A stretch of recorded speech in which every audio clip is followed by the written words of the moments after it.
గుంటూరు జిల్లా మంగళగిరిలో భారీ చోరీ జరిగింది. విజయవాడ నుంచి మంగళగిరికి బైక్ పై వస్తున్న బంగారు వ్యాపారిని దుండగులు అడ్డుకున్నారు. అతని వద్ద నుంచి 5 కిలోల బంగారు నగలు దోపిడీ చేశారు. వ్యాపారి ఫిర్యాదు మేరకు పోలీసులు కేసు నమోదు చేశారు. సీసీ ఫుటేజ్ విజువల్స్ ఆధారంగా పోలీసులు దర్యాప్తు చేపట్టారు. ముందస్తు సమాచారంతోనే చోరీ జరిగినట్లు పోలీసులు అనుమానిస్తున్నారు. మరోవైపు బంగారం వ్యాపారాన్ని కూడా పోలీసులు ప్రశ్నిస్తున్నారు.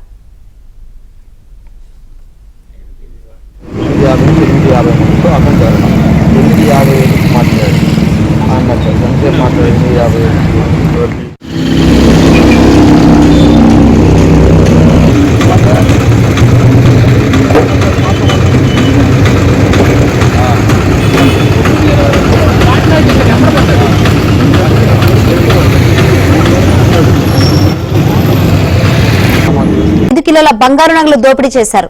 వ్యాపారి ఫిర్యాదు మేరకు పోలీసులు కేసు నమోదు చేశారు. సీసీ ఫుటేజ్ విజువల్స్ ఆధారంగా పోలీసులు దర్యాప్తు చేపట్టారు. ముందస్తు సమాచారంతోనే చోరీ జరిగినట్లు పోలీసులు అనుమానిస్తున్నారు.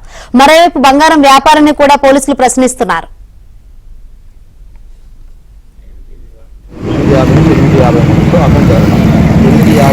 మాట్లాడి